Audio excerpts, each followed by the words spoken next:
Well, I am here right now with Senator-elect James Lankford. First off, congratulations on your victory tonight. Now, moving forward, what does this mean for you and the Republican Party?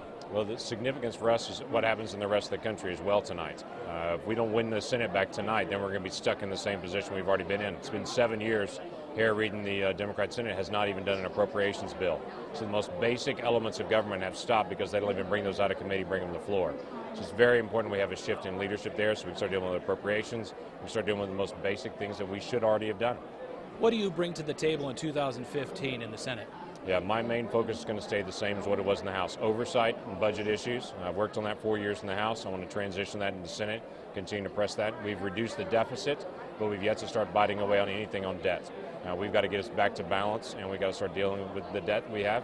Tremendous amount of waste in government. We have to deal with those issues of basic efficiencies, and then to deal with the issues, things like Obamacare, things like Dodd-Frank.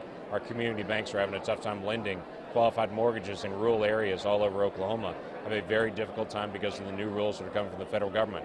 All those are issues we can get some bipartisan support on. Let's go do it.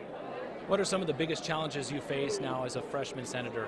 Well, we'll get up to speed. First things first, we've got to get staff together. We've got to get organized. We've got to work on committee assignments and try to be able to win the spots in committees and then get moving from there. Now, you've been pushing a long campaign here over the last year. What do you do now that you've secured the win and have a couple months until you take your seat? Yeah, well, I still have my responsibilities in the House of Representatives. The next 2 months, I have lots of votes still to take care of in the House. We'll transition the 6th of January into the Senate. But as I mentioned before, the lame duck time period, I'm still in the House of Representatives and still have responsibility there, as well as the main preparation. You can't be tired at this point. The job interview, the campaign is not the job. This is the job coming. So now it's time to really be able to kick in. You are representing the state of Oklahoma. What can Oklahomans expect from you to take to Capitol Hill and get something done here in the state? Yeah, our values, I would say, would be the main thing I'm going to carry.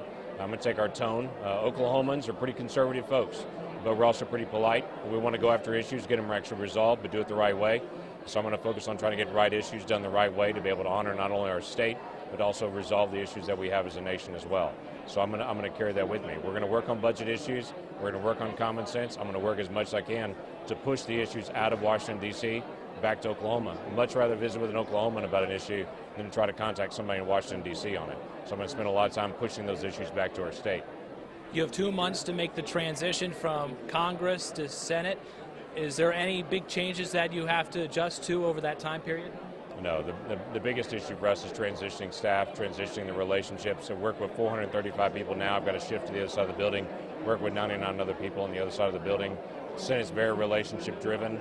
Got to get a chance to meet those folks and start pressing on what we're going to do as far as the legislative agenda. All right, well, thank you very much, and congrats again. I'm here with Senator-elect James Lankford, and he just made a big victory today, and obviously everybody here is very excited for you. I'm very pleased. Thank you.